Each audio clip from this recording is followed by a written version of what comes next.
Hey, what's going on, guys? It's Ian from MaddenSchool.com, and in today's tip, we're going to be going over a really good complement to the first formation in our first ebook of the year, which is based on the Detroit Lions offensive playbook.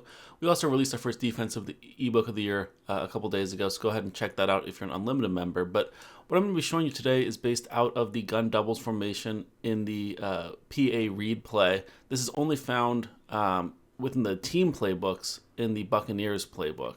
But if you're using a custom playbook like for head-to-head or franchise mode, you can go ahead and add this gun doubles play in with your other gun doubles plays from our first ebook and make that just even more deadly. But what I want to show you here first is this play against a Tampa 2 or really any sort of man press defense. And what's going to happen maybe, I'd say 50-ish% of the time, is that this receiver here is going to get a free release against press man coverage. See how the cornerback kind of misses him? And then that's just easy yards there. Now, I also want to show you, we've put this receiver here on a whip route. I'll go through the total entire setup in a second here. He's usually going to get open too, eventually. And then we also have some other things on the other side of the field. So the way we set this play up, again, gun doubles PA read, put the wire triangle receiver on a whip route. Now that's going to be better against off-man coverage versus this route's going to be better against press coverage. And then on this side with your tight end and your running back, you have a lot of flexibility and options. Sometimes you're going to want to put the tight end on a streak route. Sometimes you're going to want to put him on a little baby in route. Sometimes if you can, you put him on a corner route if that's available to you, or a deep out route. Sometimes you might block him. It kind of depends on what your opponent's doing, what coverage you think your opponent's in. And the same with the running back. Oftentimes you'll block him. Sometimes you'll leave him on his play action route. Sometimes you'll put him on a quick out route. It kind of just depends. So here, this is the setup I'm going to be using just for this first cover 2 man. But then I'll show you some setups for cover 3, cover 2, all the different various defenses you might see. So that time what happened was our guy got kind of jammed, but he's still, even when he gets jammed, he's still going to win that. I was trying to show you the B receiver actually, and we kind of got shed too fast. But even when he does get pressed there, wait, right here, you can lead past this, and he's going to catch that every time if you have a good receiver. But what I was trying to show you is that this B receiver often will get open very deep for a one-play touchdown against cover 2 man as well. Let me try to show you that again. It's not automatic, especially because we only have a 90-speed Goblin out there against a 95-speed corner. I think that's Jackson. And so it's not going to be as automatic as if you had like even speed guys, or even better, like if you had like a Tyreek Hill out there versus someone that's just an average cornerback. That'll be there every time. So you lead past that to the sideline. That time, again, 90 speed versus 95 speed, and we're just absolutely torching him. Let me show you that in the replay. It's because of his weird kind of route that he's on. It's a streak that's kind of like a fade right there. But when he turns that streak into kind of a fade, it gets great separation on that corner. So even though we have a 5-point speed differential, we're still able to make that work. Again, you can see this guy's coming off free. He didn't get jammed at the line of scrimmage at all. When that happens, you hit him. And this whip route is so important to this play because that beats pretty much any off-man coverage. It's going to beat any sort of zone coverage that isn't really shallow, maybe like a 5-yard cloud flat with their zone drop set, or maybe a hard flat. It can struggle a little bit against the man press coverage just because it takes a while to kind of get into his break. But you can see there, if you can get it off, it's great. Oftentimes people are going to send like a heavy man blitz, so you might not be able to get that off. But if they're sending a heavy man blitz and they're pressing with it, oftentimes this X receiver is going to be wide open. Now, if you are expecting that heavy man blitz, maybe you block a running back, maybe you block a tight end. You can motion guys across the different parts of the formation. That's totally up to you. I love to also just hit this running back in the flat, especially if you have like a backfield mismatch or something on him. That's going to also torch man-to-man coverage. You can see that here. Now that especially works well against cover 2 man, or even a blitz with man-to-man coverage, because you're going to see the 2 linebackers are going to be the guys in man-to-man coverage here. So the linebacker that's on the right is going to go with the tight end, which means the linebacker on the left is the guy matched up with the running back. And so he's going to have a terrible time getting all the way from that left hash mark to the right sideline. And ideally, our running back's going to be a lot faster than whatever linebacker they have there. So that's a huge mismatch. And the same thing goes if they're blitzing both those linebackers and have maybe both the safeties in man-to-man coverage. It's the same idea. This time, the deep safety on the right is going to be matched up with our tight end, and the deep safety on the left has to get all the way over there from, I don't know, about the 50-yard line on the left side all the way to the 35-yard line on the right side. It's just not going to work that well for him. So we have like, 4 really, really good routes against man-to-man coverage. And then our tight end, we kind of have some options with. Now, if we're expecting cover 2 or cover 2 man, I put them on the streak to hold those safeties in the middle part of the field. So it's easier to squeeze this ball into the B receiver. But you can put him on in routes, out routes. I like deep out routes or corner routes. Or if you have hot route master, I love crossing routes. I like the post routes. You can really do a lot of things with this play.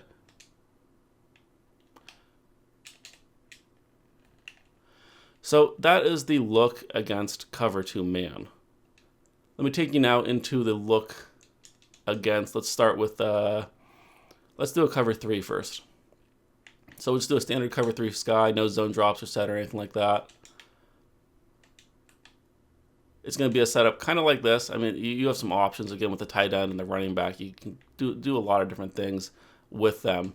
I'm just going to be focusing here first on the whip route, and that's going to get open so often you can't really ignore that. You have to throw that if it's there, but don't throw it blindly.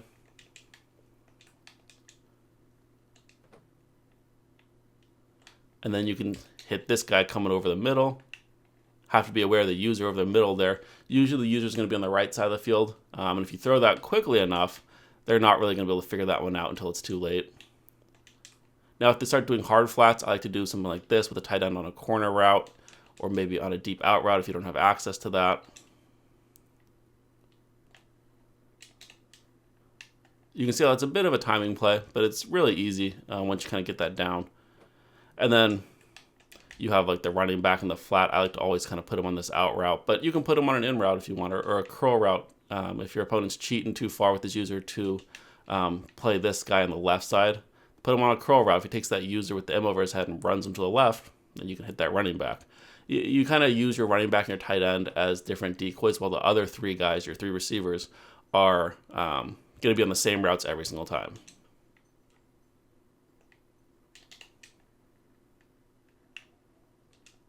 So that's the look against a cover 3.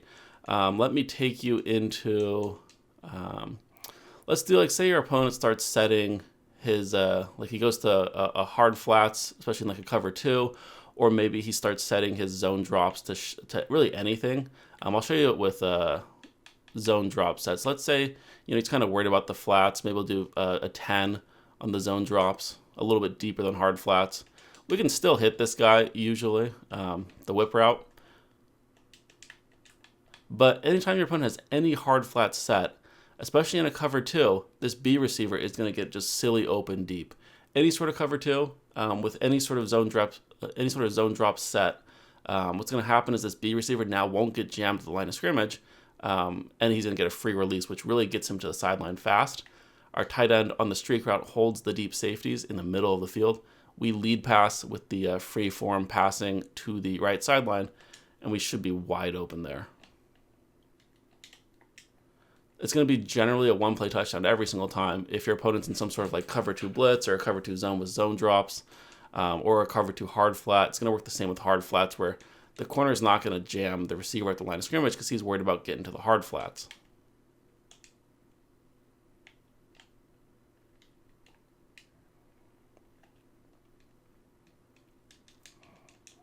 Now let me show you, let's say they don't have the hard flat set or any sort of zone drop set in a cover 2. Let's do that here. So let's take this off. And we'll go cover 2. Now you can still sometimes squeeze it into this B receiver. I'll show you that in a second. Without any sort of zone drops, that guy's usually going to be open. That was a terrible pass. You want to lead it more to the sideline. You'll also have the X receiver coming open usually.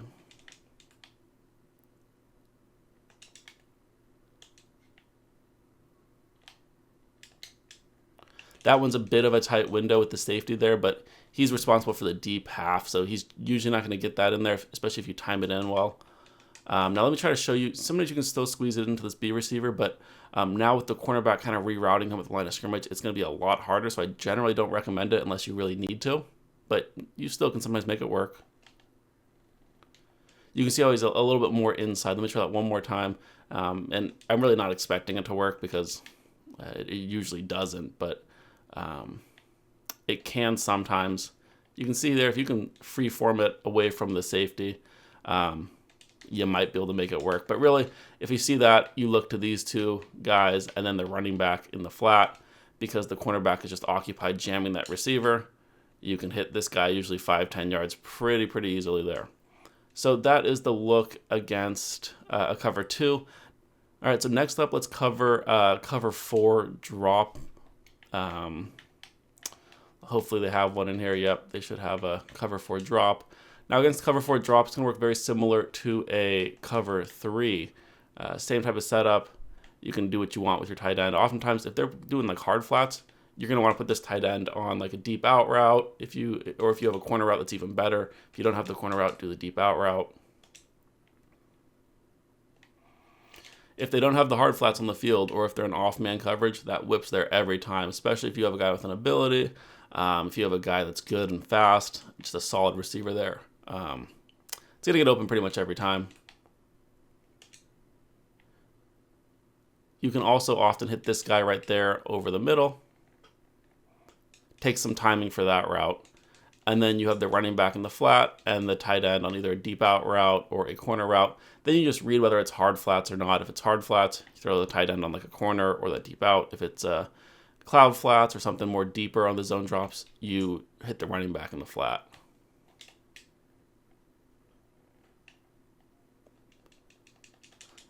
One more time. Again, this is the final setup. The 3 receivers, that is pretty much set for every play. And then the running back tight end kind of varies what you're going to do. I'm going to do something like this here because we won't know what defense our opponent's in. First read is always the wire triangle receiver. Second read is the X or square receiver. Third read is going to be the B receiver, and then your bailout is the running back in the flat or the tight end on whatever route you put him on.